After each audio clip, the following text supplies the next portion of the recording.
नमस्कार। आप देख रहे हैं यंग तरंग सच की आवाज और ये वक्त हुआ है हमारे खास कार्यक्रम उभरते सितारे का। और आज जो उभरता हुआ सितारा हमारे साथ मौजूद है उसके परिचय में आपको मैं क्या बताऊं कि वो नाम एक है लेकिन उनका जो रूप है वो एक है लेकिन उनके रंग अनेक हैं। क्योंकि वो साहित्यकार भी हैं। वो एकेडमिक्स में विश्वविद्यालय में जामिया जैसे संस्थान में उन्होंने पढ़ाया भी है। फिल्मों में भी उनकी रुचि है। फेसबुक वाला प्यार में उन्होंने स्क्रीन प्ले राइटिंग की है। तो वो लेखक भी हैं, वो कवि भी हैं, वो साहित्यकार भी हैं, वो पत्रकार भी हैं क्योंकि एक मैगजीन में वो सब एडिटर भी रह रहे हैं। तो इतने सारे कार वाले सुशील कुसमाकर हमारे साथ मौजूद हैं। बहुत बहुत आभार, बहुत बहुत धन्यवाद अपना समय देने के लिए। बहुत बहुत स्वागत है आपका हमारे इस कार्यक्रम में। अरुणेश जी, आपका बहुत बहुत शुक्रिया कि आपने मुझे इस प्रोग्राम में बुलाया और अ, इस प्रोग्राम का हिस्सा बनाने के लिए आपका बहुत बहुत शुक्रिया। तो दरअसल बात की शुरुआत कहाँ से की जाए सुशील जी, क्योंकि देखिए आपका जो प्रोफाइल है वो काफी बड़ा है। क्योंकि आपने जो है मल्टी टैलेंटेड आप कह सकते हैं कि आप असिस्टेंट एडिटर भी रहे हैं परिकथा में, सब एडिटर भी रहे हैं। इसके अलावा आपने जो है दिल्ली के जो सेंट्रल यूनिवर्सिटी है जामिया मिलिया इस्लामिया, वहां पर आपने पढ़ाई भी की है, एमफिल पीएचडी वहीं से किया है। तो उसी विभाग में आपने पढ़ाया भी है। तो सबसे पहले एक लाइटर नोट में शुरुआत करते हैं कि कैसा लगता है जब जहां से आपने पढ़ाई की हो और वहीं पर आपको पढ़ाने का सौभाग्य मिले। तो ऐसे में कैसी फीलिंग आती है आपको, उसके बारे में बताइए। अ, एक लाइन में कहूँ तो अच्छा लगता है, लेकिन आप जिस संस्थान से पढ़े हुए हो और एक दौर में आप वहाँ के विद्यार्थी रहे हो और बाद में कुछ समय बाद, साल दो साल बाद उसी संस्थान में उसी विभाग में अगर आप प्राध्यापक के रूप में जाते हैं तो अच्छा लगता है। और सबसे बड़ी बात है कि सब कुछ जाना पहचाना होता है, कोई चीज अनजान नहीं होती है। और अच्छे इस तरह के कई वाकया हुए मेरे साथ कि जो जूनियर थे या जो सीनियर थे या जो साथ पढ़ने वाले थे, तो जब मैं प्राध्यापक के रूप में गया तो कोई मतलब दूरियां नहीं थी उस तरीके से। लेकिन कुछ लोग ये भी सोचते थे कि उस टाइम पर कि मैं दोबारा से पढ़ने तो नहीं आ गया। लेकिन लोगों को नहीं पता कि जो पीएचडी एक बार कर लेता है वो दोबारा पीएचडी में नहीं आता है। अच्छा लगता था जो दोस्त कभी साथ बैठते थे, या जो जूनियर्स कभी साथ बैठते थे, कभी कभी उनकी क्लास में जाकर डिस्कशन करना एक प्राध्यापक के रूप में, तो वो एक दोस्ताना माहौल रहा है। तो आपने तो सिक्के मेरे का लिए एक कोई पहलू तो बता दिया कि वहां पर कितना अच्छा लगता था, क्या कुछ होता था, लेकिन आप खुले दिमाग वाले व्यक्ति हैं और खुलकर अपनी बात रखते हैं। तो मैं ये जानना चाहता हूं कि जब ठेके पर यानी कॉन्ट्रैक्ट पर असिस्टेंट प्रोफेसर रखे जाते हों, भले ही आप उस विभाग से पढ़े हैं और आपका सिलेक्शन मेरिट के आधार पर हुआ है, लेकिन इसके बाद भी कहीं ना कहीं जो रेगुलर प्रोफेसर्स होते हैं और आप जैसे जो कॉन्ट्रेक्चुअल होते हैं, तो आपका अनुभव क्या रहता है कि इन दोनों रेगुलर और कॉन्ट्रेक्चुअल प्रोफेसर्स के दिलों के बीच में दूरियां रहती हैं या नजदीकियां आ जाती हैं? ये एक दूसरे के सहयोगी होते हैं या प्रतियोगी बन जाते हैं? और बड़ा सवाल, छात्रों को लेकर उनका नजरिया क्या कहता है? स्टूडेंट्स के नजरिए से क्या होता है कि हाँ भाई, ये जो टीचर हैं ये कैसा पढ़ाते हैं, वे जो टीचर हैं वो कैसा पढ़ाते हैं? तो मैं चाहूंगा कि सिक्के का जो दूसरा पहलू है, क्योंकि सकारात्मक बातें तो आपने बताई दी, बड़ा अच्छा लगता है, कुछ नकारात्मक बातें भी होंगी, अगर आप बताना चाहें तो स्वागत। अरुणेश जी, यहाँ नकारात्मक चीजें नकारात्मक तो मैं नहीं कहूंगा, लेकिन खामियां रहती हैं। और जैसा कि आपने एक ही सवाल में तीन सवाल लपेट लिया है, ठीक है, तो क्रम वाइज मैं बताता हूँ बिल्कुल। कि मैं सभी के संदर्भ में नहीं कहूंगा, लेकिन अधिकांश लोग ऐसे होते हैं, जब एक विद्यार्थी उसी विभाग से पढ़ता है और उसी विभाग में जब एक प्राध्यापक की हैसियत से जाता है, और वो अगर कॉन्ट्रेक्चुअल हो या बतौर गेस्ट हो, तो सभी तो नहीं, लेकिन कुछ लोगों के जहन में वही पुराना रहता है कि ये तो यहीं के विद्यार्थी रहे हैं। और सभी तो नहीं, लेकिन अधिकतर लोग प्रतियोगी मानने लगते हैं, लेकिन मैं ये समझता हूँ कि जो रेगुलर लोग होते हैं या परमानेंट होते हैं, और अगर उनके सामने या उनके साथ में कोई कॉन्ट्रेक्चुअल आया तो कम से कम कॉन्ट्रेक्चुअल और परमानेंट के बीच में कोई प्रतियोगिता नहीं होनी चाहिए, क्योंकि उसका प्रोफाइल अलग होता है, उसका प्रोफाइल अलग होता है, नहीं, पहली होना बात। तो बहुत कुछ नहीं चाहिए, नहीं लेकिन नहीं, सुनिए, होता तो होता है। तो इसीलिए है। मैं जानना मैं चाहता हूँ उसी कि आपका अनुभव क्या अरुणेश कहता है, जी, आप अपने अनुभव के आधार पे अरुणेश बताइए। अरुणेश जी, मैं उसी पर आ रहा हूँ। सभी नहीं, लेकिन अधिकांश, लगभग आधे लोग या आधे से 60%, 70%, वो एक तरह से कॉन्ट्रेक्चुअल और गेस्ट वालों के साथ सेकंड सिटीजन वाला माहौल, मतलब उस तरह से व्यवहार होता है, एक सेकंड सिटीजन है। पहली बात तो ये है। दूसरी बात, उसी में से कुछ ऐसे होते हैं जो सपोर्ट सपोर्ट भी इस रूप में करते हैं कि यहीं का विद्यार्थी है या गेस्ट के लोग हैं या कॉन्ट्रेक्चुअल्स हैं, तो उनकी जो भी परेशानियां होती हैं उसमें सपोर्ट करते हैं, लेकिन ज्यादातर लोग नहीं करते। ज्यादातर लोगों के जहन में होता है, अच्छा ये तो यहीं का था, वो सब जानता है, तो आ गया है, तो फिर बहुत सारी चीजें होती हैं उस तरीके से। और वो सब चीजें मैंने महसूस भी की है, मैंने देखा भी है, और वो किया भी है। दूसरी बात यह है कि जब क्लास की बात आती है, तो क्लास में मतलब विद्यार्थी तो चाहता है कि हमें एक ऐसा प्राध्यापक मिले जो क्लास पढ़ाए और पढ़ता हो, लिखता हो, या फिर उसकी रुचि इसमें हो। लेकिन उसी तरह से उन विद्यार्थियों की भी संख्या होती है, खासतौर पे जो रिसर्च स्कॉलर्स होते हैं या जो अ, भावी प्राध्यापक बनने का जो एक सपना, एक ख्वाब होता है, तो गेस्ट और कॉन्ट्रेक्चुअल के साथ उनका रिश्ता थोड़ा दूरी वाला होता है। उसकी वजह ये होती है कि वो ये पहले से जानते हैं कि जो गेस्ट पर है या कॉन्ट्रेक्चुअल है, वो हमारे लिए बहुत ज्यादा फायदेमंद नहीं हो सकता, इसलिए उनसे रिश्ता तो रखते हैं, लेकिन एक या तो गिव एंड टेक का होता है या फिर एक बैलेंस वाला होता है।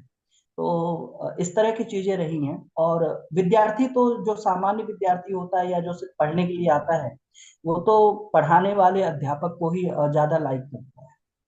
बिल्कुल, लेकिन यहाँ पर अब हम इसी से जुड़ा हुआ जो ये मूलभूत सवाल है, जिसको हम फंडामेंटल क्वेश्चन कह सकते हैं, कि आखिर ऐसा क्यों है कि आप, चूंकि मैं शुरुआत कर रहा हूँ एकेडमिक्स से, हमारी शुरुआत हुई है बातचीत से, और आप एकेडमिशियन रहे हैं, आपने डॉक्टरेट किया है सेंट्रल यूनिवर्सिटीज जामिया में, आपने पढ़े भी हैं, पढ़ाई भी है, डीयू से भी आपका अच्छा संपर्क रहा है। तो आपकी समझ क्या हम्म। कहती है कि ये हायर एजुकेशन सिस्टम जो हमारे देश में है, इसमें हाँ। जो ये कॉन्ट्रेक्चुअल और गेस्ट वाली प्रथा की शुरुआत कब हुई, कैसे हुई, क्यों हुई, और आखिर में इस बड़ा सवाल कि आपको क्या लगता है कि इस तरह के कॉन्सेप्ट से एजुकेशन का, स्टूडेंट्स का कुछ भला हो रहा है, या सिर्फ दिखावा हो रहा है, क्योंकि ठेके पर शिक्षक रखे जाएंगे तो ठेंगे पर शिक्षा रहेगी या नहीं, इस पर आपका क्या नजरिया है? देखिए, इसकी शुरुआत तो कहाँ से हुई तो मैं ठीक ठीक नहीं बता सकता, ठीक ठीक नहीं बता पाऊंगा इस समय। लेकिन इस कॉन्सेप्ट से पहले एक टेम्परेरी का एक प्रावधान रहा है, लगभग हर यूनिवर्सिटी में रहा है और लगभग हर सेक्टर में रहा है टेम्परेरी का। तो मुझे जहाँ मेरी जहाँ तक समझ है, टेम्परेरी का प्रावधान इसलिए भी रखा गया कि अगर कोई भी किसी सेक्टर में जाता है, या यूनिवर्सिटी की बात कर रहे हैं आप, तो उसमें अगर कोई टेम्परेरी के रूप में आता है, तो कम से कम साल 2 साल रहता है, तो तौर तरीके, पढ़ाने की चीजें, जो उसकी खामियां होती वो दूर हो जाती हैं, और एक उसमें माहौल में ढल जाता है, अपने आप को प्रिपेयर करता है, फिर वो परमानेंट होता है, हो जाता है। ठीक है, उसका एक अनुभव मिलता है, एक्सपीरियंस मिलता है सीनियर्स लोगों के साथ ही। लेकिन धीरे धीरे जब गेस्ट और कॉन्ट्रेक्चुअल का मामला आगे बढ़ता है, तो जाहिर सी बात है कि परमानेंट अपॉइंटमेंट्स नहीं हो रहे थे या नहीं हुए, तो इसी वजह से गेस्ट और कॉन्ट्रेक्चुअल का एक आया मामला। इसमें सबसे बड़ी समस्या ये जो मुझे समझ में आती आती थी, कि 1 साल का कॉन्ट्रेक्चुअल है, और अगर कोई पढ़ने वाला, पढ़ाने वाला भी प्राध्यापक पहुंचता है, और 1 साल के लिए, तो शुरुआती के दिनों में तो वो ये सोचता है कि मेरा होगा कि नहीं होगा, और लास्ट के 2 महीने में वो ये सोचता है कि मेरा अगली बार कंटिन्यू होगा कि नहीं होगा। ठीक है, तो उसकी सबसे बड़ी चिंता ये रहती है। ठीक है। और इस तरह से अगर कोई अच्छा स्कॉलर भी अगर जाता है कॉन्टेक्चुअल पर चीजों पर, तो मेरे हिसाब से ये है कि वो पढ़ने ठीक है, बीच में तो वो अपना पढ़ता है पढ़ाता है, अगर वो ठीक ठाक है तो ठीक है। नहीं तो वो शुरुआत के 2 महीने उसी में लगा रहता है कि होगा कि नहीं होगा, और लास्ट के 2 महीने में फिर जैसे जैसे उसका टर्नओवर बहुत करीब आते आने लगता है, तो वो अगले साल की चिंता करने लगता है कि अगले साल हम यहाँ रहेंगे कि नहीं रहेंगे। एक नहीं नहीं, चीज तो दरअसल ये वो है। आपकी बात सही है, आप प्रैक्टिकल एक्सपीरियंस शेयर कर रहे हैं, लेकिन मेरा सवाल जरा सैद्धांतिक था कि ये देखिए प्रैक्टिकल के तौर पर नहीं, कि एक सिद्धांत के तौर पर शिक्षा व्यवस्था में संविदा के आधार पर शिक्षकों की नियुक्ति की जो व्यवस्था बन गई है, और बल्कि अब मैं कहूं कि ये बहुत ही ज्यादा आगे बढ़ रही है, और लगभग हर यूनिवर्सिटी में यही हो रहा है कि हमने एक सेमेस्टर के लिए, एक साल के लिए रख लिया। तो एक सैद्धांतिक इसका तौर तो पर आपको क्या लगता है कि ये व्यवस्था सही है, या इस व्यवस्था में बदलाव होना चाहिए? क्योंकि मैं यहाँ पे आपको एक सुप्रीम कोर्ट का निर्णय सुना दूं। सुप्रीम कोर्ट ने एक अहम फैसले में कहा है कि जहां पर काम करने की अवधि निश्चित है कि ये पुल 2 महीने में बन जाएगा, वहां पर आप संविदा के आधार पर ये सेवाएं ले सकते हो। लेकिन जहां पर काम करने की जो प्रकृति है, जो काम करने की प्रवृत्ति है, वो नियमित है। एक बैच पास आउट होगा, फिर नए स्टूडेंट्स आएंगे, फिर दूसरा बैच आएगा, फिर तीसरा बैच आएगा, क्योंकि education is a continuous process. तो जहां पर काम करने की जो प्रकृति है वो नियमित है, वहां पर आप संविदा के आधार पर कर्मचारियों या अधिकारियों की नियुक्ति नहीं कर सकते। ये मेरा कहना नहीं है, सुप्रीम कोर्ट का कहना है, और ये सही भी है। ऐसा दूसरी तरफ यहीं पर एक बात मैं आपको बता दूं, अगर आप रखते भी हैं, मान लो मजबूरी बस आपको रखना पड़ रहा है, कैंडिडेट नहीं मिल रहे, तो फिर आपको इक्वल वर्क इक्वल पे भी देना होगा। लेकिन क्या इसका पालन आपकी नजर से जो विश्वविद्यालय हैं, एक्स वाई जेड कोई भी यूनिवर्सिटी हो, वो करती है या नहीं करती है? तो मेरा मुख्य सवाल ये था कि मैं सैद्धांतिक तौर पर आप सहमत हैं कि असहमत हैं? नहीं, संविदा अगर आपको शिक्षा हायर मतलब जो उच्च शिक्षा व्यवस्था है, अगर उसको दुरुस्त करना है और उसको एक बेहतर बनाना है, तो संविदा का कोई प्रावधान नहीं होना चाहिए और ना गेस्ट का कोई प्रावधान होना चाहिए। क्योंकि होता है इसमें ये तो सैद्धांतिक रूप से मैंने बता दिया, जो आपने पूछा मैंने बताया।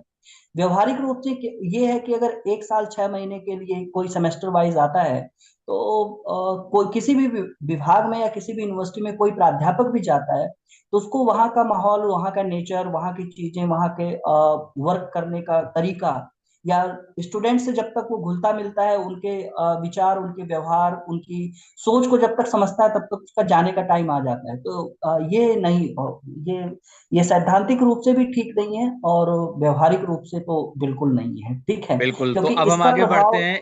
तो, हाँ, हाँ, जी बिल्कुल क्योंकि आपका इसका प्रभाव जी क्योंकि इसका प्रभाव न सिर्फ प्राध्यापक के मनस्थिति पर पड़ता है, बल्कि विद्यार्थियों पर भी पड़ता है। पता ये लगता है कि 1 साल का सिलेबस है या 2 साल का सिलेबस है, और 6 महीने कोई और प्राध्यापक पढ़ा रहा है, 6 महीने बिल्कुल, कोई तो और वो जो प्राध्यापक बॉन्डिंग है पढ़ा रहा है, स्टूडेंट्स और टीचर्स के बीच वो में, वो खत्म नहीं हो बन जाता पाती है, है। क्योंकि हाँ हर 6 महीने में टीचर ही बदल जाता है। अब हम आगे बढ़ते हाँ हैं, एकेडमिक्स की दुनिया से चलते हैं साहित्य की दुनिया की ओर। आपका एक जो उपन्यास था, यह जो शहर, उसके अलावा कबूलनामा, दोस्त दोस्त ना रहा, ए नाइट विद वाइफ, और ये आपका जो साहित्यकार की जो गुण हैं आपके अंदर, तो सबसे पहले तो मैं यही जानना चाहूंगा, क्या ये जन्मजात है, या फिर आप भी बड़े बड़े साहित्यकारों से पढ़कर प्रभावित हुए, या कॉलेज में आपकी इस प्रतिभा का परिमार्जन हुआ, और आप साहित्यकार कैसे बने, साहित्य के प्रति रुचि कैसे आई? और आजकल का युवा जो साहित्य से थोड़ा दूर होता जा रहा है, स्मार्टफोन के जमाने में, डिजिटल सोशल मीडिया के जमाने में, तो ऐसे युवाओं को साहित्य से जोड़ने के लिए आप क्या संदेश देना चाहते अगर मैं अपनी व्यक्तिगत बात कहूँ तो अब मैं नहीं जानता कि जन्मजात है या मतलब बड़े साहित्यकारों को पढ़कर ये सारी चीजें मैंने शुरू की। हाँ, ये है कि मेरा शुरू से जैसा सबका होता है वैसा मेरा भी हिंदी एक विषय रहा है और हिंदी में रुचि रही है। तो शुरुआती स्कूल्स में या कॉलेज में हरवंश राय बच्चन की कविताएं पढ़ते थे, कबीर के दोहे पढ़ते थे, तो अच्छा लगता था। फिर धीरे धीरे ये दिमाग में आएगा, अगर हम भी कुछ लिखते थे कागज पे और लिख लिख के फेंक दिया करते थे, फाड़ दिया करते थे। ठीक है।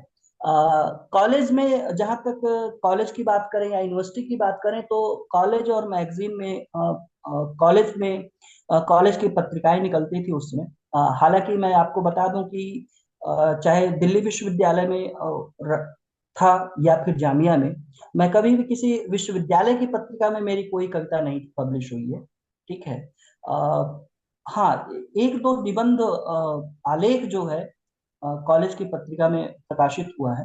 जब मैं दिल्ली यूनिवर्सिटी में था, मोतीलाल नेहरू कॉलेज मॉर्निंग से मैंने ग्रेजुएशन की है, तो वहां पे एक नवागत नाम से पत्रिका निकलती थी, अभी भी निकलती निकलती है।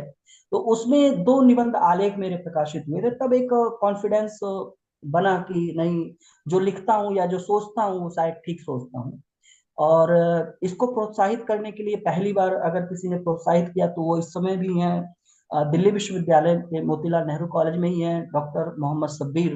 उन्होंने प्रेरित किया कि यार पढ़ते लिखते हो क्या, यूनियन बाजी वाजी करते रहते हो, कुछ फ्यूचर में बेहतर कर सकते हो। ठीक है। तो वहां से एक टर्निंग पॉइंट हुआ लिखने पढ़ने में। और उसी समय हमारे मित्र राणा अभिनव गौड़, जो इस समय फिल्म इंडस्ट्री में है, फिल्म एक्टर हैं, उन्होंने दो फिल्में एज एक्टर बतौर अभिनेता काम किया है। बाकी जैसा कि आपने बताया फेसबुक वाला प्यार में, वो भी लेखक हैं। मैं भी लेखक हूँ उस फिल्म का। तो हम लोग साथ में थे और साथ में ही ये सब सारी चीजें पढ़ते थे, काम करते थे। तो धीरे धीरे धीरे एक रुझान बढ़ता चला गया। और जब जामिया पहुंचा एमए करने के लिए, एमए हिंदी, तो वहां पे जो माहौल मिला, जिन लोगों ने पढ़ाया मुझे, तो वहां से एक इंस्पिरेशन, एक प्रेरणा मिली कि नहीं, पढ़ना चाहिए। और पढ़ते हुए और चीजों को बनाते हुए फिर अ, लिखने लगा। और फिर कुछ पत्रिकाओं ने छापा, पब्लिश किया, तो एक कॉन्फिडेंस बना कि जो लिखता हूँ वो सही लिखता हूँ। और उसके बाद धीरे धीरे डेवलप होने लगा। ठीक है। बिल्कुल। तो कहीं ना कहीं साहित्य के प्रति आपकी अभिरुचि बढ़ती गई और आपके तो अब चार चार उपन्यास आ गए हैं। और आप आपका आने वाला जो है, अभी आप क्या लिख रहे हैं, कौन सा उपन्यास या कविता या कहानी संग्रह पर आप काम कर रहे हैं? अ, अभी तक तो दो कविता संग्रह, जैसा कि आपने बताया, यह जो शहर और कबूलनामा, और एक उपन्यास दोस्त दोस्त ना रहा, और कहानी संग्रह ए नाइट विद वाइफ है। फिलहाल मैं एक दूसरे उपन्यास पर काम कर रहा हूँ, ख्वाब ए शहर, जिसका शीर्षक रखा है। तो पिछले 4-5 साल से उस पर काम कर रहा हूँ, थोड़ा रिसर्च वर्क भी है।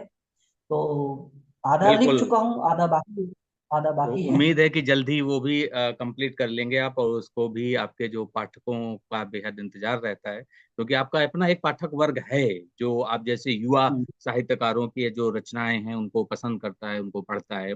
अब हम आगे बढ़ते हैं, बात करते हैं फिल्मों की। आप आजकल फिल्मों के लेखन के लिए बहुत सक्रिय हैं, मुंबई में हैं। आप दिल्ली के रहने वाले हैं स्थायी तौर पर, लेकिन अभी करियर के लिए मुंबई पहुंचे हुए हैं। आपने फेसबुक वाला प्यार पे लिखा है, आपका उसमें क्रेडिट भी है। और वो फिल्म मैंने भी देखी है, अच्छी है फिल्म, लेकिन वही है कि बॉक्स ऑफिस पर वो नहीं चली उतनी। और मेरा सवाल यहाँ पर ये है, थोड़ा साहित्य से जोड़कर मैं इसको जोड़ रहा हूँ। क्या ये जरूरी है कि जो अच्छा साहित्यकार हो वो बहुत ही अच्छा फिल्म लेखक भी हो सकते हैं? ये कितना संभव है या असंभव है आपके नजरिए से? और ये सवाल मैं क्यों कर रहा हूँ, क्योंकि हम सब जानते हैं प्रेमचंद की कहानियां पढ़ पढ़कर हम बड़े हुए हैं। और प्रेमचंद जी बहुत ही अच्छे साहित्यकार थे। उन्होंने बहुत अच्छे, जो उन्होंने बिल्कुल जनता की नब्ज को पकड़ने वाली जो उपन्यास लिखे हैं, वो बहुत प्रभावित करते हैं। लेकिन वही प्रेमचंद जी जब फिल्मी दुनिया में गए उस समय, तो फिल्मी दुनिया में इतना ज्यादा गुटबाजी नहीं थी, या यूं कह लें कि इतनी ज्यादा पॉलिटिक्स नहीं थी। आज के दौर में तो बहुत ज्यादा है। तो प्रेमचंद जी को फिल्मी दुनिया ने बहुत ज्यादा उनका वेलकम नहीं किया, बहुत ज्यादा उनको मतलब ये काम नहीं दिया, और वो मजबूरी में हताश और निराश होकर फिर वो वापस आ गए। और उनकी पत्नी की एक फोटो बहुत पूरी वायरल होती रहती है, जिसमें वो बिल्कुल बिना चप्पलों के, अब फटे कपड़ों में वो उनकी फोटो दिखाई जाती है। और ये कहा जाता है कि एक साहित्यकार जो अपनी रचनाओं के जरिए अमर रहा, दरअसल वो जीवन भर बहुत ही आर्थिक समस्याओं से, आर्थिक संकटों से घिरा रहा। अब उनके जाने के बाद उनकी जो दूसरी पीढ़ियां हैं, उसका वो लॉयल्टी उनको मिल रही है, रॉयल्टी उनको मिल रही है। तो कहने का मतलब मेरा, आप समझ गए होंगे प्रेमचंद जी का उदाहरण जो मैंने दिया, कि जो एक अच्छा साहित्यकार है, अच्छा लेखक है, वो फिल्मी दुनिया उसको किस तरह से उसका स्वागत करती है, और फिल्मों में अभी तक आपका संघर्ष जो है वो कितना रंग लाया है। अ, अरुणेश जी, ये कोई फार्मूला या जरूरी नहीं है कि जो एक अच्छा साहित्यकार हो वो अच्छा फिल्म लेखक भी हो सकता है। फिल्म विधा एक तरह से टीम वर्क होती है। और साहित्यकार जब कोई एक अपनी व्यक्तिगत रचना लिखता है और लोगों के सामने पेश करता है, तो वो उसकी अपनी व्यक्तिगत रचना होती है। लेकिन जैसे ही आप फिल्म विधा में जाते हैं, तो फिल्म विधा में टीम वर्क होता है, और फिल्म विधा मूलतः जो है डायरेक्टर की विधा मानी जाती है। तो वहां पे एक कलेक्टिव वर्क होता है। अगर आपकी टीम, आपके साथ के लोग, डायरेक्टर्स, राइटर्स और बाकी जो दूसरे लोग हैं, जो टीम के लोग हैं, राइटर्स के, अगर कलेक्टिव वर्क होता है तो उसमें सबका इनपुट होता है। एक तो ये है। दूसरा, अब जैसे उदाहरण के लिए आपने प्रेमचंद का दिया, प्रेमचंद नहीं फिल्मों में ज्यादा समय तक रहे, वापस चले गए। वहीं पर आप राही मासूम रजा को देख सकते हैं, वो भी साहित्यकार थे। कमलेश्वर थे, वो भी साहित्यकार रहे हैं। ठीक है। बाकी दूसरे लोग रहे हैं। और सबका अपना अपना एक मानसिक एक बुनावट और बनावट होती है। इसलिए फिल्म विधा जो है टीम वर्क है। और साहित्यकार अगर कोई साहित्य अपना, कोई कहानी, कोई उपन्यास, कोई राइटर अगर अपना लिखता है तो उसकी व्यक्तिगत रचना है। और जैसे ही वो सिनेमैटिक तरीके से उसको प्रेजेंट करने की बात आती है, तो वहां पे टीम वर्क, क्योंकि वो हम पब्लिक के लिए एक मतलब बड़े मास के लिए बात करते हैं। और साहित्यकार जो लिखता है उसका एक सीमित वर्ग होता है।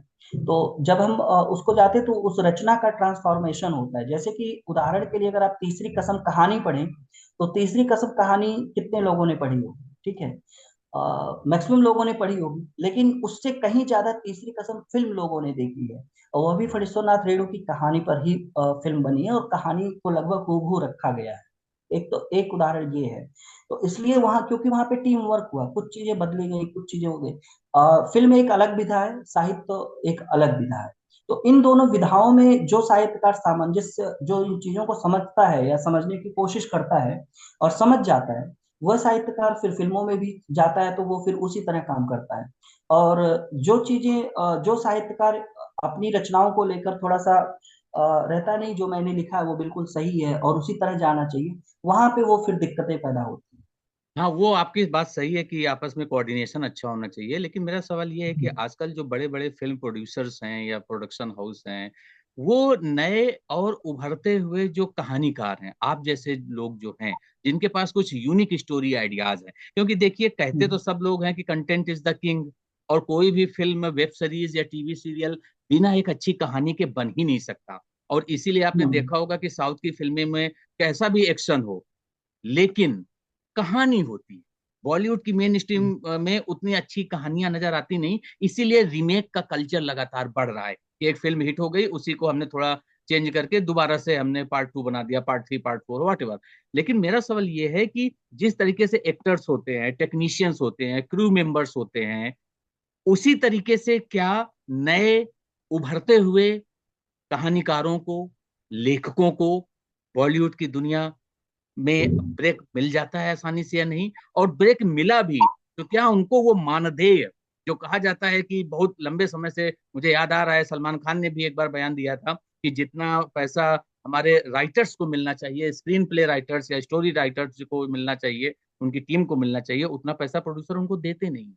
तो कहीं ना कहीं मानदेय से जुड़ी भी एक समस्या है। और दूसरी तरफ उनको ब्रेक मिले, नए लोगों को, खासतौर पर नए कहानीकारों को, नए लेखकों को, इस दिशा में आपका अब तक का बॉलीवुड का अनुभव क्या कहता है? ये डिपेंड करता है कि आपका सर्कल क्या है। ठीक है। अ, आपका रिश्ता किससे है, आपका संबंध किससे है, क्या आप वहाँ उन लोगों तक आप अपनी बात पहुंचा सकते हैं, अपनी चीजें पहुंचा सकते हैं, इस पर डिपेंड करता है। और जाहिर सी बात है, नहीं मानदे तो, अब उन्होंने किस संदर्भ में कहा मैं तो ये नहीं जानता इन सब चीजों को। लेकिन इतना तो है कि अगर आप अच्छा, आपके पास अच्छा कंटेंट है तो आपको अच्छा काम मिलेगा। मेरा जो अभी तक का अनुभव है इस चीज को लेकर, बशर्ते कि बात यही है कि आप वहां तक पहुंचे बहुत सारे लोग होते हैं बीच में ही मतलब इधर उधर हो जाते हैं, या जहां उनको बैठना चाहिए, जहां बात करनी चाहिए, अ, होता है, हर फील्ड में होता है, साहित्य में भी होता है, यूनिवर्सिटीज की दुनिया में भी होती है। तो आपको सही रास्ता मिलना चाहिए, और सबसे पहली शर्त होती है कि सही रास्ता अगर आपको मिल गया तो आप सही जगह पहुंच जाएंगे, और जब सही जगह पहुंचेंगे तो आपको अपना मानदेय भी मिलेगा, और आपको आपकी कहानी भी लोगों के बीच में जाएगी। बिल्कुल। अब चलते चलते आखिर में आपसे जानना चाहेंगे कि आप कुछ जो है ये है कि आजकल एक तीसरा पर्दा आ गया है। जैसे बड़ा पर्दा कहा जाता है जो थिएटर का, सिनेमा हॉल का होता है, छोटा पर्दा जो आपका जो है टेलीविजन स्क्रीन का होता है। अब तीसरा पर्दा आ गया है जो कि आपके मोबाइल का पर्दा है, या यूं कह लें आपके लैपटॉप का है, ओटीटी है। हम्म, लेकिन ओटीटी हम्म। में जिस तरह के कंटेंट आ रहे हैं, कहानियां भी नहीं आ रही हैं, बहुत अच्छी कहानियां भी आ रही हैं तो बहुत बुरी कहानियां भी आ रही हैं, क्योंकि आरोप ये लग रहे हैं कि ये लोग सिनेमेटिक क्रिएटिविटी के नाम पर दरअसल न्यूडिटी को बढ़ावा दे रहे हैं, गाली गलौज को बढ़ावा दे रहे हैं। आप एक प्रबुद्ध वर्ग के साहित्यकार भी हैं, प्लस आप फिल्मों के लिए भी लिख रहे हैं। तो मैं ये आपसे जानना चाहता हूं कि ओटीटी का पर जो कंटेंट आ रहा है, चाहे वो कहानी के लेवल पर हो, एक्टिंग के लेवल पर हो, या हीरोइंस के द्वारा किया जा रहा है एक्सपोजर के लेवल पर हो, या डायलॉग में गाली गलौज के लेवल पर हो, तो क्या इन सारे पैरामीटर्स को ध्यान में रखते हुए आप ओटीटी प्लेटफॉर्म के लिए सेंसरशिप के पक्ष में हैं या विपक्ष में हैं, और क्यों? अ, देखिए, सबका इसमें अपना अपना तर्क होता है। नहीं, अ, आपका तर्क क्या है? इसमें नहीं, मैं बता रहा हूँ जो मैं समझता हूँ। अब जहां तक आप गाली गलौज की बात किए कर रहे हैं, इस तरह से तो अगर कहेंगे तो मेरी कहानी एक सुट्टा पॉइंट है, इसमें करेक्टर गाली देता है, ठीक है। एक चीज तो ये है। इसी तरीके से अगर आप राजकमल चौधरी की कहानियां पढ़ेंगे, उनके उपन्यास पढ़ेंगे, तो उसमें भी वो चीजें आती हैं उस तरीके से। बेसिकली जो सोसाइटी में दिखता है, जो सोसाइटी में होता है, अ, पर्दे पर तो वही चीजें उभर कर आती है, और लगभग उसी रूप में दिखाने की कोशिश की जाती है, ठीक है। और जहाँ तक सेंसरशिप का मामला है, तो अभी इन सब के बारे में तो मेरी इतनी जानकारी नहीं है। लेकिन फिर भी मैं ये कहूंगा कि जो चीजें तार्किक रूप से अगर सही है तो उसको उसी रूप में आना चाहिए। नहीं, ये लॉजिक बड़ा सही होना चाहिए। ये आपने बड़ा डिप्लोमेटिक टाइप का आंसर दे दिया कि मतलब जो तार्किक रूप से, अरे आप विद्वान हैं, साहित्यकार हैं, प्रबुद्ध वर्ग के लोग हैं, तो समाज में जो गलत हो रहा है, देखिए ऐसा है कि जनसंचार का एक प्रमुख माध्यम है फिल्में, या ओटीटी प्लेटफॉर्म, या टीवी, क्योंकि उसको लाखों लोग देखते हैं। तो आपकी सामाजिक जिम्मेदारी और जवाबदेही बनती है या नहीं कि हम नए उम्र के जो बच्चे हैं उनके अंदर कुछ जो है अच्छी बातें सिखाएं, या समाज में गालियां दी जाती हैं, समाज में ऐसा हो रहा है इसीलिए हम भी वैसा करेंगे। तो ये एक दूसरे के ऊपर जो ब्लेम गेम होता है ना, आप तो फिल्मों से जुड़े हैं, आपको पता होगा कि अक्सर प्रोड्यूसर ये कहता है कि लोग देखते हैं इसलिए हम ऐसा दिखाते हैं, और लोग क्या कहते हैं कि आप दिखाते हैं इसलिए हम देखते हैं। तो ये वही बात हो गई, ब्लेम गेम, मेरी टोपी उसके सर, उसकी टोपी मेरे सर। अब इसको मैं दूसरा एग्जांपल देता हूँ। आप किसी रेस्टोरेंट में गए, अब वहां पे जो आपको मेनू कार्ड मिला, तो वहां पे जो चीजें अवेलेबल हैं उन्हीं में से आप कोई ऑर्डर दे के खाएंगे ना। तो उसी तरीके से फिल्मों की दुनिया में, ओटीटी की दुनिया में, जो कुछ आपने बनाया है, जो चीज अवेलेबल है, दर्शक तो वही देखेंगे। तो इसलिए मैं ये जानना चाहता हूँ कि ये जो है जो एक दूसरे का ब्लेम गेम है, तो वास्तविक रूप से क्या किया जाना चाहिए, कि आपका नजरिया क्या कहता वास्तविक रूप से मेरे हिसाब से अगर बहुत ज्यादा है तो थोड़ा बहुत तो उस पर चीजें होनी चाहिए। लेकिन सबसे बड़ी बात यह भी है कि मैं खुद यहाँ पर हूँ, कोशिश में हूँ, सारी चीजें हूँ, तो मैं देखता हूँ कि अधिकतर कहानियां वहीं से उठाई जाती है जहाँ जो चीज होती हैं, दिखती हैं, ठीक है। और जैसे मैं खुद कहानियां लिखता हूँ, तो अगर आप देखेंगे और ध्यान से उसको देखा होगा, आपने पढ़ा होगा, तो बहुत सारे कैरेक्टर हैं जो आज भी हैं, ठीक है। तो उनका चरित्र चित्रण, उनके हाव भाव, उनका व्यवहार उसी रूप में है जिस रूप में वो दिखते रहे हैं, ठीक है। तो उसी तरीके से चीजें, हाँ, कुछ चीजें तो होनी चाहिए। क्योंकि किसी भी हर चीज की एक लिमिट होती है, तो मेरे हिसाब से कि एक लिमिट क्रॉस ना की जाए। तो अब आखिर में चलते चलते आपसे ये जानना चाहेंगे कि जो नए लोग बॉलीवुड की दुनिया में आना चाहते हैं, चाहे वो लेखन की दुनिया में हो, क्योंकि उसमें क्या क्या संभावनाएं हैं और क्या क्या चुनौतियां हैं। आप चूंकि पिछले लंबे समय से मुंबई में हैं, तो आप उन लोगों को ये क्या संदेश देना चाहेंगे, चाहे वो एक्टिंग के फील्ड में हो, चाहे वो कोई टेक्निकल फील्ड में सिनेमेटोग्राफर के लिए आना चाहते हो? क्योंकि ओटीटी जब से आया है तब से बहुत से नए लोगों की जरूरत पड़ी है, लोगों को काम मिला है। या फिर आपके जैसे जो लेखन के तौर पर आना चाहते हैं, तो अब तक का जो आपका एक्सपीरियंस है, आपका जो नॉलेज है, उसके आधार पर आप इन नए लोगों को क्या मैसेज देना चाहते सभी को जो जिस फील्ड में जाना चाहता है, चाहे वो कोई सिनेमेटोग्राफी में जाना चाहता है, या एडिटर के रूप में आना चाहता है, या राइटर के रूप में, एक्टर के रूप में, सभी को अपना अपना होमवर्क पूरा करके आना चाहिए। हैं? उस होमवर्क में क्या क्या करना चाहिए? अब जैसे राइटर है तो कम से कम अगर कोई राइटिंग करना चाहता है तो उसके पास अपना कंटेंट होना चाहिए। और कम से कम लेखन के क्षेत्र में अगर देखा जाए तो जो भी वो कंटेंट पे लिख रहा है उसके बारे में उसका पूरा रिसर्च मुकम्मल होना चाहिए, उसके बारे में वो जानता हो। ठीक है। जिस जगह की वो कहानी लिख रहा है, कम से कम उस कहानी, उस जगह के बारे में उसे पता होना चाहिए। या जिस भी विषय पर वो अपना प्रिपरेशन कर रहा है, प्रोजेक्ट बना रहा है, तो उसके बारे में उसे मैक्सिमम जानकारी होनी चाहिए। हाँ, बिल्कुल। ये तो होमवर्क कहीं ना कहीं ये ये है कि होमवर्क आपका प्रॉपर होमवर्क होगा, प्रॉपर प्लानिंग होगी, तो फिर आपको स्ट्रगल से भरी इस दुनिया में आप जा सकते हैं, स्ट्रगल कर सकते हैं। और अगर आप मेहनती हुए, साथ साथ में किस्मती हुए, तो आपकी बात बन भी सकती है। आप भी नवाजुद्दीन सिद्दीकी की तरह, या कोई भी एक्स वाई जेड जो जिनका फिल्मी बैकग्राउंड नहीं है, वो जाके अपना जो है करियर अच्छा सा बना सकते हैं। तो बना सकते ये, हैं, लेकिन जी, होमवर्क होमवर्क करके आना चाहिए।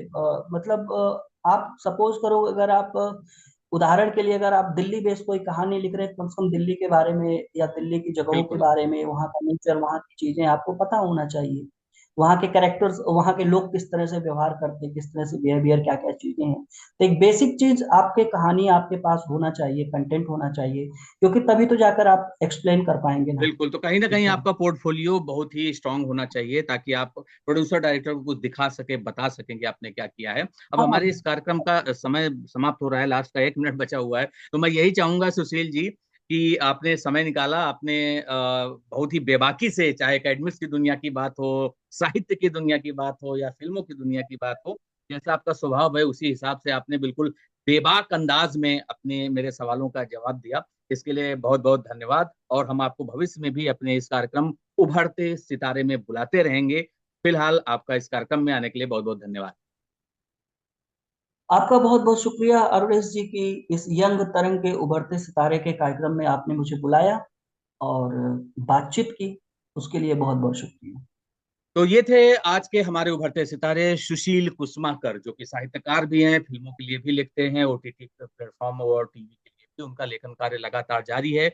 उनका जल्द ही एक नया एक साहित्य की दुनिया से जुड़े हुए जो पत्रिकाएं हैं, या जो कहानियां हैं, या जो कविताएं हैं, वो भी आ रहे हैं। तो आपको ये कार्यक्रम कैसा लगा, आप अपना फीडबैक कमेंट बॉक्स में जरूर दीजिए। और ऐसे ही हमारे इस चैनल को देखते रहिए, क्योंकि हर सप्ताह कोई ना कोई उभरता सितारा अलग अलग दुनिया से, जो फिल्मों की दुनिया, क्रिकेट की दुनिया, पॉलिटिक्स की दुनिया, और खास तौर पे आम लोग, जो बहुत ही, जिनके बैकग्राउंड स्ट्रांग नहीं है, ऐसे लोगों को नहीं, साधारण लोगों को हम अपने इस कार्यक्रम में बुलाते हैं और बुलाते रहेंगे। Thank you so much.